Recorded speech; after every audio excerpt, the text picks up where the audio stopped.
Cette descente de terrain du nouveau membre du gouvernement visait à identifier les zones d'interruption de trafic et de bourbiers qui se sont formées au niveau des PK17 et 55.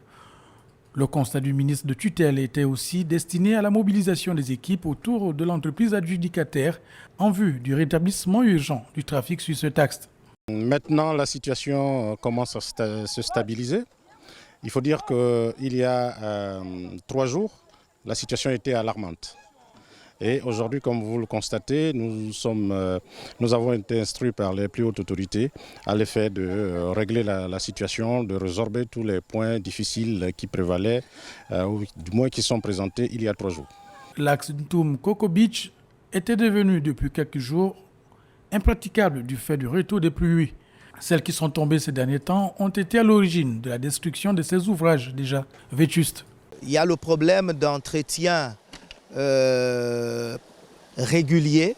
Il y a eu un retard d'entretien pendant un certain temps sur les ouvrages d'assainissement et la conséquence, c'est celle-là.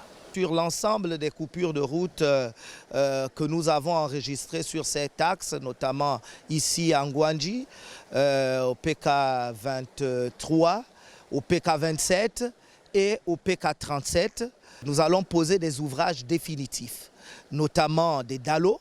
Ici, par exemple, nous allons poser un dallo 1.5 par 1.5 et c'est des travaux définitifs, c'est des ouvrages qui vont résister aux intempéries.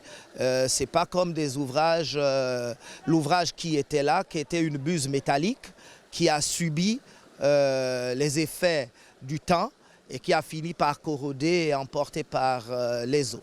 Vu l'urgence de la situation, les travaux vont être livrés le plus tôt possible, d'après Toussaint Kouma Eman.